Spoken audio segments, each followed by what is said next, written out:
عید قریب آتے ہی دکاندار عیدی بٹورنے میں سرگرم ہیں۔ دکاندار سبزیوں اور پھلوں کے منمانے دام وصول کرنے لگے۔ کراچی میں کیا صورتحال ہے جانتے ہیں کاشف حسین سے۔ جی کاشف، بتائیے گا۔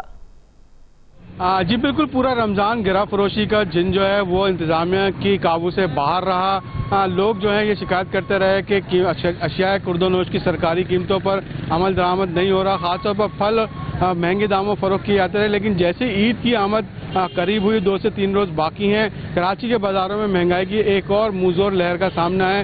خاص طور پر ہرے مسالہ جات، ٹماٹر، ادرک، لہسن، پیاز وہ منمانی قیمتوں پر فروخت کی جا رہی ہے۔ اسی طرح مرغی اور گوشت کی قیمتوں میں بھی اضافہ کر دیا گیا۔ اگر بات کی جائے پیاز کی، حکومت نے 1 ماہ کے لیے رمضان کے دوران پیاز کی ایکسپورٹ کے اوپر پابندی لگائی تھی۔ اس کا مقصد پیاز کی قیمتوں کو کنٹرول کرنا تھا، لیکن کوئی اثر پیاز کی قیمتوں پر نہیں آیا، بلکہ تواتر کے ساتھ پیاز کی ہوتی رہی۔ آج کراچی کے بازاروں میں درجہ دوم پیاز 250 روپے فی کلو فروخت کی جا رہی ہے۔ خدشہ یہ ہے کہ رمضان ختم ہوتی ہے، پیاز کی ایکسپورٹ پر عائد پابندی ختم ہونے کے بعد اس کی قیمتوں میں مزید اضافہ ہوگا۔ آلو جو کہ 60 سے 70 روپے بک رہا تھا، آج 90 روپے فروخت کیا جا رہا ہے۔ شہریوں کا یہی کہنا ہے کہ کہیں انتظامیہ نام کوئی وجود نہیں ہے، سندھ حکومت کا کہیں وجود نہیں ہے۔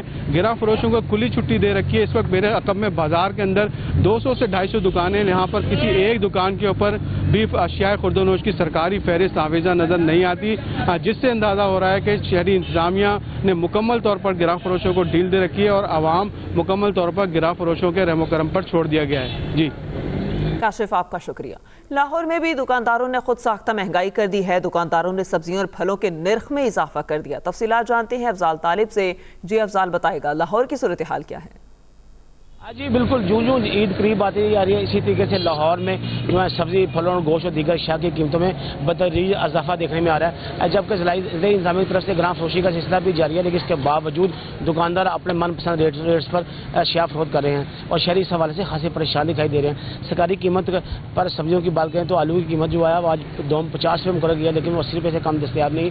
اسی طریقے سے جو ہے ٹماٹر جو ہے اس کی قیمت 145 روپے دوم کی مقرر کی ہے، لیکن وہ 200 روپے سے کم دکاندار نہیں دے رہے۔ اسے پیاز کی قیمت اس میں بتدریج اضافہ ہوا ہے۔ اس وقت جو سرکاری قیمت ہے پیاز کی 200 روپے، لیکن وہ 250 سے 300 روپے کلو میں دکاندار فروخت کر رہے ہیں۔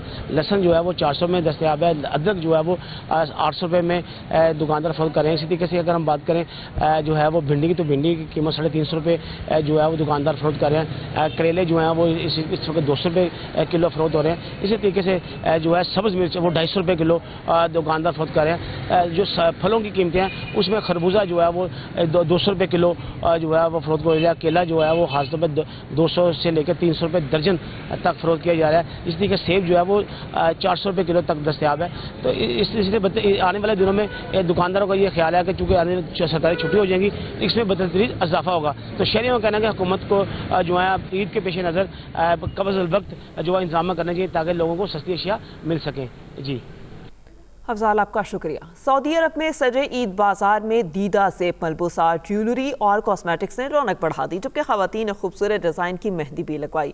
سعودی دارالحکومت ریاض میں خواتین کی تنظیم سیدات الریاض کی جانب سے عید بازار میں سٹال سجائے گئے۔ سیدات الریاض کی صدر ابراہیم کا کہنا ہے کہ خواتین کو ایک چھت تلے عید کی شاپنگ کا موقع فراہم کیا گیا تاکہ وہ آسانی سے عید کی خریداری کر سکیں۔ پاکستانی خواتین کے ساتھ ساتھ مختلف ممالک کی خواتین پاکستانی ملبوسات میں دلچسپی رکھتی ہیں۔ عید بازار میں شریک خواتین کا کہنا ہے عید بازار پاکستانی اشیاء کی آسانی سے دستیابی میں مدد دیتے ہیں۔